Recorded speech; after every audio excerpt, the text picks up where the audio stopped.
There are always two sets of stories about the Trump administration. The story of the Trump White House, a dramatic swirl of intrigue, leaks, tweets, and a shifting cast of characters who spend as much time talking about each other as they do about the people's business. Then there's the rest of the Trump administration, where many career Republicans are quietly governing and enacting policy.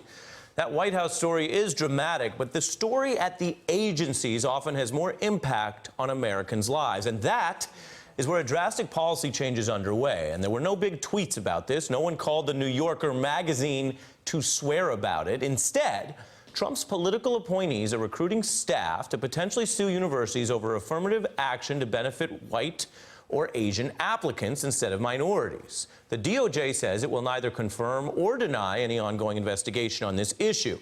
Now, we should tell you the Supreme Court has already weighed in, repeatedly upholding at least narrow affirmative action programs as lawful. So it's not clear how far the Trump DOJ plan would go, but it could be used to develop new cases that narrow those policies even further.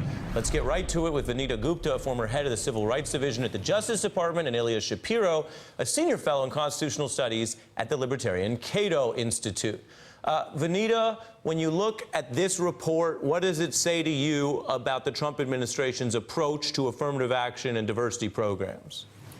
Well, I think it was a tell sign that they were asking for employees to come join the political front office of the Civil Rights Division to engage in this work. There already are a number of career lawyers at the Civil Rights Division who day in and day out are enforcing our anti-discrimination laws to ensure that there's equal opportunity for all students in this country. And I think it was just an odd move to move that position into a political front office that really suggested that there's a different underlying agenda here aimed at kind of parsing out discrimination against white students in particular.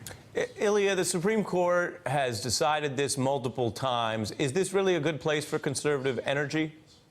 I don't know about conservative energy, but if we care about civil rights, if we care about treating people based on the content of their character rather than the color of their skin, then absolutely the Justice Department, I'm heartened, is going to look at whether similarly qualified applicants are being treated differently. And frankly, if this is going towards the lawsuit against Harvard or allegations made there, it looks like Asian applicants that are similarly qualified are 16 times less likely to get in compared to black applicants, 6 times less likely than Hispanic applicants. And I'm not surprised, by the way, that this is being taken care of by the front office, because under the Obama Justice Department, and especially under Vanita's tenure, the career officials were only hired if they had time spent in radical left organizations that most of which didn't even recognize that offenses could be taken against white applicants. If you want to make those kind of charges, at least on this show, you're going to have to do more than use the word radical. Do you want to name an organization? And then I'll let Vanita respond.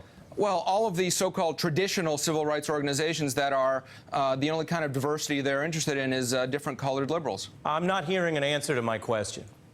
The Lawyers Committee on Civil Rights, Human Rights First. I mean, all of the traditional liberal organizations. Okay, you're giving a little bit of a tell. You think Human Rights First is radical for advocating human rights? No, the types of look. We're getting off track. We're not getting off track. No. You come on TV and you called people radical left because they support, now your words, human rights. No, because I'm calling them radical because they would not countenance claims that someone that a white person can be discriminated or an Asian person can be discriminated against in the context of educational admissions. We just don't know what's going on at Harvard and these other places. So and I hope that the Justice Department will investigate. It's your words. Your words was radical. Your words was human rights first. I want to get that on the record. I want to give Vanita a chance to respond. Go ahead. The organizations that Ilya is claiming to be radical are all organizations that are engaged in enforcing the law and protecting our constitutional rights.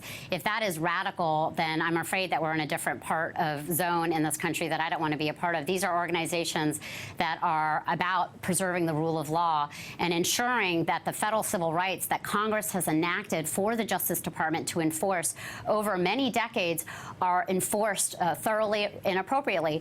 Look, if there's real intentional race discrimination in these programs, that is exactly what the career employees of the Civil Rights Division do day in and day out. That is what they root out. And so to call this work radical in any way, I think really does a disservice to the very real work of civil rights enforcement that these organizations and that the Civil Rights Division does every day. Except they're not interested, Ari, in pursuing cases or investigating even when, for example, Asians are the largest growing segment in the American populace, and yet their numbers at your Harvards, at your elite universities, don't change. They're not interested in pursuing cases, whether it's in the Voting Rights Division, whether it's in education, where there are allegations of racial preferences being used in ways that aren't countenanced by the Supreme Court. And we just don't know. This kind of holistic investigation or use of race is a black box. And hopefully the Justice Department, before suing anyone, is actually going to investigate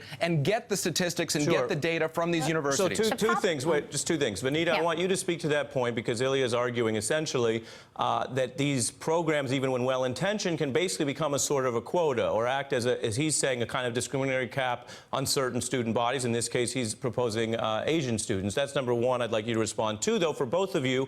I do want to play then-candidate Donald Trump, who said he was fine with affirmative action. So, again, we're seeing sometimes in the agencies something different than what he ran on. Let's take a listen to that. I'm fine with affirmative action. I mean, should it be expanded, or should it be limited? Well, it should be, you have to also go free market, you have to go capability, you have to do a lot of things, but I'm fine with affirmative action. We've lived with it for a long time, and I've lived with it for a long time, and I've had great relationships with lots of people, so I'm fine with it. So, Vanita, speak to Ilya's point, and then I'd love your response, Ilya, on the quote there. Well, first of all, Ilya's made a lot of allegations. I don't know what his evidence is whatsoever that the division wasn't countenancing discrimination against any and all groups. And so let me just put that to one side.